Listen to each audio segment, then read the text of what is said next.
One woman wey dey call aAka ijele don come outside come talk how Junior Pope take come to am, take appear to am, come tell am say no be inside water im kpai, say see how they take kpai am before they carry am come put for inside water. My people, you see this matter, e don dey enter another level. Lot of things don dey come outside regarding this our brother wey just kpai. They no wan allow this our brother to rest, but however, see wetin this woman talk, how Junior Pope take come meet her, come tell am say na person kpai am before the tram put for inside water. Watch the video. Igbo mma mmanụ o chiri ka o chiri ya zelo ọmụ bụ nwaada unu aka ijele onye mmụọ mara site n'ike nke Chukwu. Geenụ m ntị nke ọma, unu mana adị m ekwe ha mgbe ọbụla m pụtara ịmara na ihe nji wee pụta bụ eziokwu. Ndị mmadụ na-asọ eziokwu asọ mana eziokwu na-abịa late.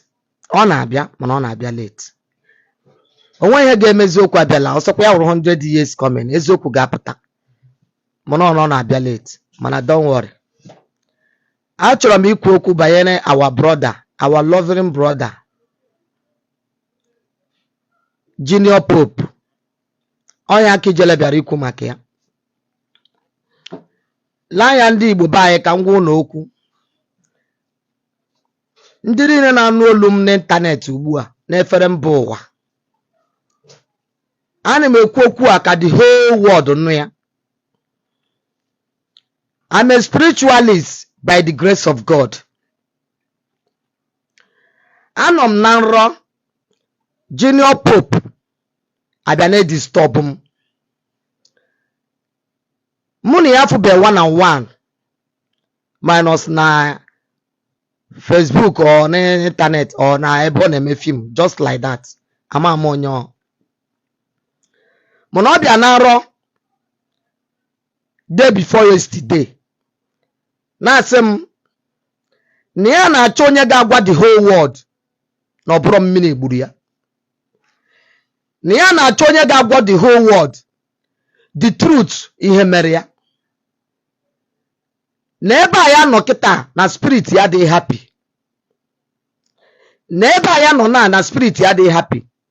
Na ya na-akwụgharị akwụgharị, na ya kwesịrị ịla be ya.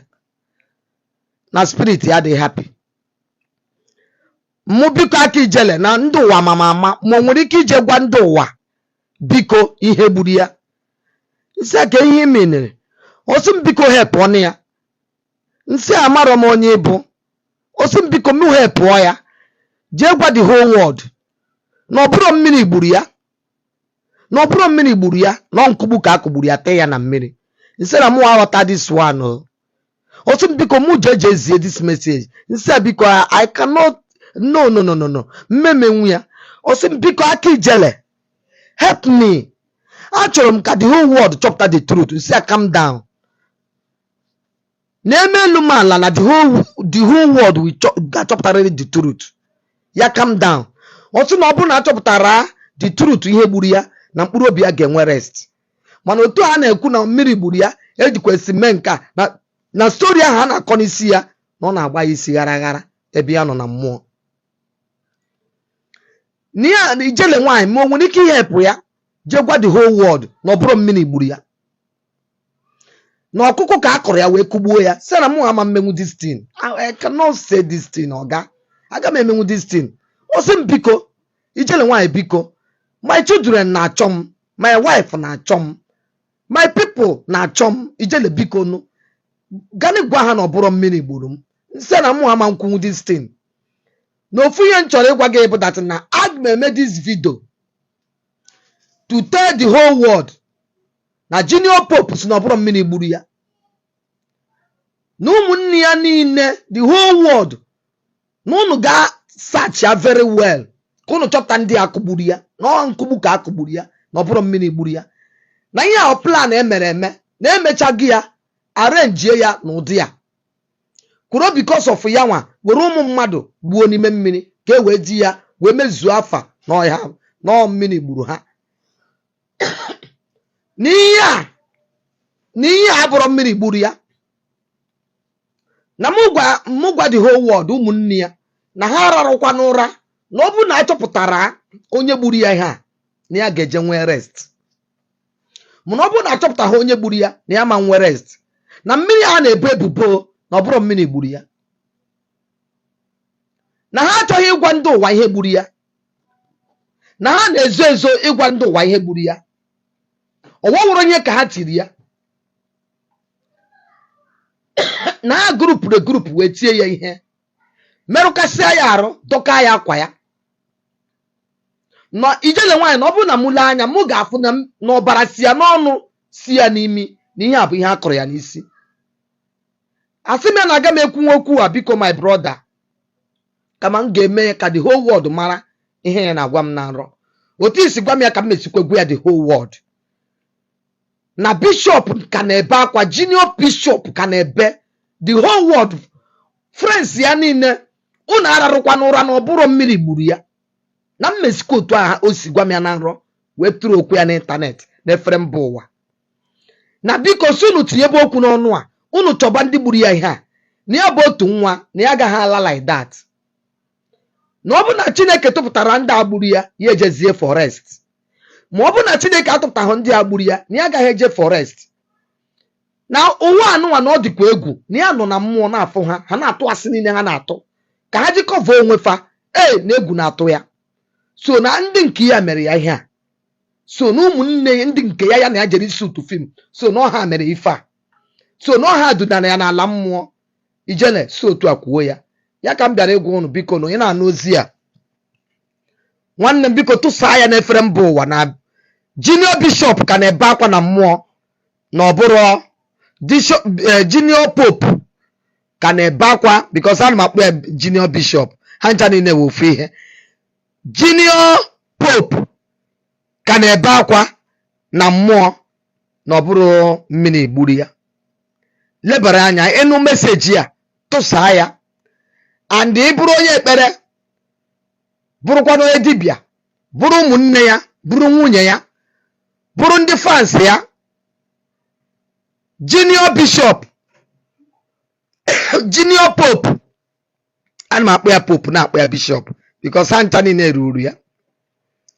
Ọ ka na-ebekwa no my fans, my people, my wife, my children, ọ bụrụ mmiri gburu m, ọ ndị mmadụ gburu m. So selike nke Chukwu dịka o si wee gosi m na nrọ, agwakwara m na m ekwu okwu a, mana asị m ka m kọọ ya n'ọrụ nọrọ arụ dị fa.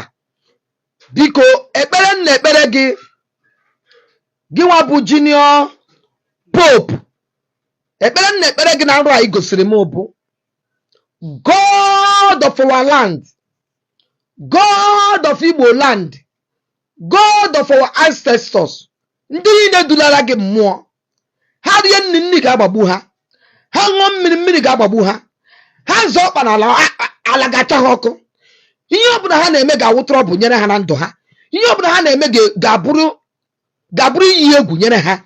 Ihe banyere gị bụ junior pope, ị ga-ata isi ndị niile agburu gị.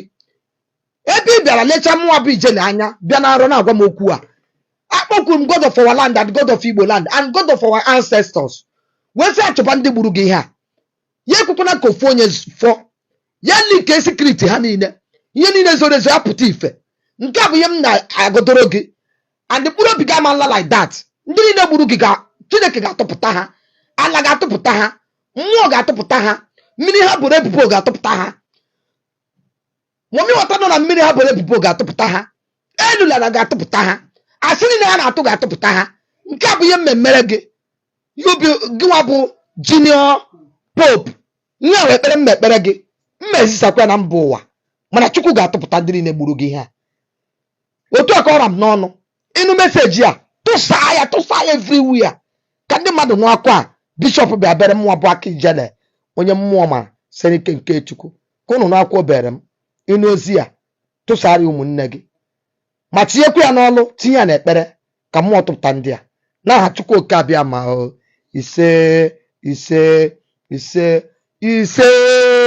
settle. My people, if you no dey understand Igbo, please find somebody to translate this thing for you. Na wetin this woman dey talk for here, na wetin I talk for the initial time. Say him come to am for inside dream o, come tell am say no be you inside water him kpai, say na person kpai am before they carry am put inside water. Abeg, make you put mouth for this kind thing and share.